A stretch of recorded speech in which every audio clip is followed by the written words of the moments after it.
என் தலையில இடியே உள்ள மாதிரி இருக்குன்னு சொல்லுவாங்கல்ல ப்ரோ, பெரியவங்களாம் ஒரு கஷ்டம் வந்துட்டா அதை நான் ஃபீல் பண்ணதில்லை. அன்னைக்கு ஃபீல் பண்ண அந்த விஷயத்த. என்னடா இது லெஸ்பியனே இல்லாதவங்க கூட 7 வருஷமா போராடிட்டு இருந்திருக்கேனா, மீடியாவில் வந்து இதை வச்சுன்னு பேசிட்டு இருக்கேனா, அப்போ எவ்வளோ முட்டானா நான் என்னையே கூட அவங்க பிம்பச்சு வச்சுருக்காங்க, நான் அவ்வளோ தூரம் என்னை ஏமாற்றிருக்காங்க அப்படின்றது எனக்கு அப்போ தான் தெரிய வருது. இதோட ஷாக் என்ன பார்த்தீங்கன்னா, சில பேர்கிட்ட சொல்லிட்டு வராங்களா, நான் ஜென்ஸ்லாம் வந்து ஏதோ ஏமாற்றி காசு வாங்குறேன், இது பண்ணுறேன், அப்படி இது அந்த மாதிரிலாம் இருக்கிறேன் அப்படின்னு சொன்னாங்களாம்.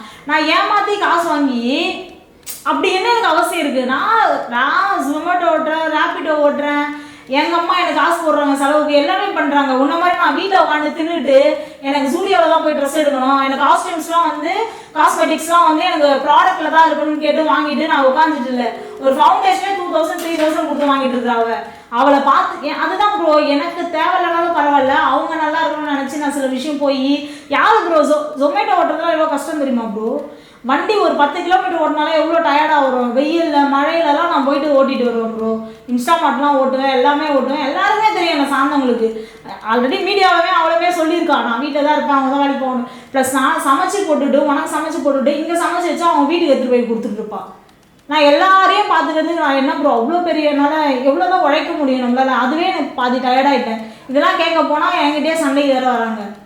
அவங்க லெஸ்பியன் இல்லைன்னு சொன்னது இன்னும் வலிக்குது எனக்கு.